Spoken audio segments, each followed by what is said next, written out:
All right, I'm going to start off the new year with with an update on gold. We've been a little overdue on that, and I think it's now time to look at gold again. I haven't been terribly bullish on gold in quite a while. We've been stuck in this handle pattern, this long cup and handle basing pattern. There is the potential, I'll put it that way, potential that maybe that's coming to an end. And I'll go over here in a minute what I'm going to need to see. And if I do see it, then I'm going to become super bullish on gold. Last year was the year of stocks and energy. Both of those trended very, very strongly. It's unlikely that that's going to repeat. And last year was very choppy and erratic, very hard to make money in metals. It's possible that may switch, and next year, or this year, I guess, it becomes very easy to make money in metals and very difficult to make money in stocks and energy. But here's what I'm looking at. So let's start off with the currencies, because unfortunately gold is just, most of the time anyway, is tethered or inversely correlated to the dollar. So if the dollar is going up, gold's usually struggling, and if the dollar is going down, gold tends to have a lot better chance to trend and move up. And you can see the dollar completed its 3-year cycle low here at the beginning of the year. And after retesting that once, then it's been pretty much trending strongly higher ever since. And during that period, gold has been going slightly down to chopping sideways, and just a very difficult market to make money in, or I should say a very difficult market to make sustainable gains in. It's not hard to make gains, but it's hard to hold on to them. You make a little bit and then you lose a little bit. You make a little bit, you lose a little bit. And that's kind of been the pattern for just about everyone in the metals this past year. It's possible that might be changing. So, like as I said, here's our 3-year cycle low, and we're at the very least, the dollar is moving down into a daily cycle low. But here's what I'm kind of looking for. It's been my thought that the dollar started a long-term secular bear market right here, and we have not made a higher high. And actually, I think it started back in, I believe, 2017, because this did not make a higher high than the 2017. But it at this point anyway, I think the dollar is in a secular bear market. Now let me switch this over to the weekly chart real quick. All right, now you can see this a little better here. So I think this was the top of the bull market. You can see that this 3-year cycle, the high was not able to take out that high. The only thing that maybe throws a fly in the ointment is that this 3-year cycle low did not drop below this 3-year cycle low. So, still a chance that this is just a long sideways consolidation, but I'm gonna suggest that perhaps over the last several weeks the Fed has confirmed that they're gonna start tapering QE, and the odds of a rate increase later this spring or early summer are starting to go up. So basically, the Fed is confirming what the market has been pricing in. The market's been pricing this in since basically June. So like the last 6 months, been pricing in that at some point the Fed's going to begin to taper and raise rates. So very often what will happen is the market will rally on the rumor and then drop on the news. So the news is out now. There's no more surprises. The Fed is going to taper. At some point, they are going to raise interest rates. And so it's possible that the market has already priced this in, and now that the news is out, instead of the dollar continuing to go higher, it's going to turn and go down, and it's going to continue the secular bear market that I think it's in. And so if that's the case, then this, again, it's way too early to say definitively that this is happening, but it is a possibility. it's possible that this 3-year cycle may have topped right here on the news that the Fed is preparing to taper and raise rates. And if that's the case, then this would be a left translated 3-year cycle that topped on year with after only a year of rally. You can see that this 3-year cycle, right translated, it topped after about 2 years. And as you would expect on a right translated cycle, it did not make a lower low. However, if this cycle here were to left translate, then you would expect over the next 2 years, price would drop and eventually break this 3-year cycle low. And that at that point, we would have confirmation, absolute confirmation that the dollar is in a secular bear market. So this is kind of what I'm watching.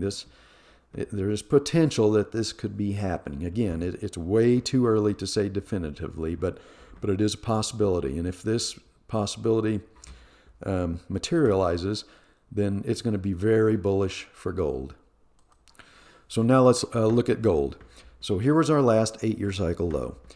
The next one really isn't due until late 2023 or 24, but I have seen, it's not completely out of the question that some of these cycles can stretch or shrink.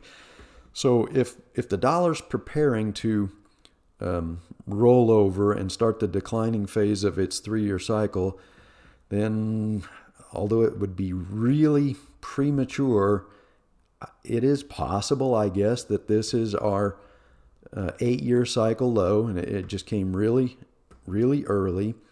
And now we've spent most of the last year churning sideways and building a base.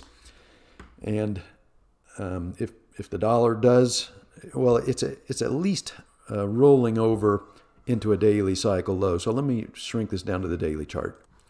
All right, here's the daily chart, and I've been telling people to expect a bounce out of this, a daily cycle low. This daily cycle is really mature, so it was due for a bounce. So no surprise here. The surprise might be if this bounce can continue, and the first hurdle is it has to break this 1835, this triple top resistance here. You can see it did it right here, but it was late in the intermediate cycle, so it wasn't sustained. That's not unusual. And then we get the move down into, I guess this is an intermediate cycle low. I'm expecting this daily cycle to roll over and give us one more move down. However, if the dollar is starting an intermediate decline, and if the 3-year cycle in the dollar is topping, then that's not going to happen. And this could turn out to be a really mild intermediate cycle low. So, I've said this for many months. We need to break that pattern of lower intermediate highs. Once that occurs, then I am on board with the to the moon scenario that we've been hearing the analysts predict for the last year and a half, basically. But as of yet, we have not done that. And let me expand this chart. All right, so here's an intermediate high. Here's an intermediate high. Here's an intermediate high, and presumably this is an intermediate high. There's nowhere in this pattern yet where we make a higher intermediate high. We may have the opportunity to do that right here, as long as this daily cycle doesn't top and roll over and start down again. Then it's possible that this could turn out to be a kind of a weird and slightly short intermediate cycle low, and then instead of being the third daily cycle, this would turn out to be a first daily cycle. And if this first daily cycle can get above this peak, then I'm on board. And it is time for the metals to do their thing, and it's time for the handle of this gigantic cup and handle pattern to break out. And when it does, I've been on record as saying, I think minimum target for the bull market in gold is 7,000. It's not going to happen overnight. It's going to take years for gold to get there. But the last few months, you can get some insane moves during a bubble. But silver, I think, is where the real big money is to be made. So the sideways consolidation in silver, really, really big at this point, year and a half. Once we break out of this sideways consolidation, that's going to power a big move. I would say minimum it's going to hit $50. And I'm on record on this as well, that during the next bull market, during the advancing phase of the next 8-year cycle, $100 silver is going to be a piece of cake. Again, it's not going to happen next year. It's going to take time to get there, but it is going to get there. And I don't think $200 is unreasonable. Just like I said, $10,000 on the NASDAQ was going to be a piece of cake, and $20,000 is within the realm of possibility, and we're getting pretty close to that. We're already at $16,000 on the NASDAQ. So $100 is going to be a piece of cake. $200, not out of the question. When we get into that final manic 6 to 8 weeks, silver can go up 100% in 6 to 8 weeks. So, you can easily see a scenario where over the next 5, 6, 7 years, silver churns and chugs and makes its way to $200, and then the last 6 to 8 weeks it goes from $200 to $500.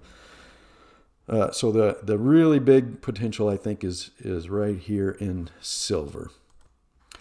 But what we want to watch is gold. Gold is the cyclical driver, and I'm watching how this daily cycle progresses.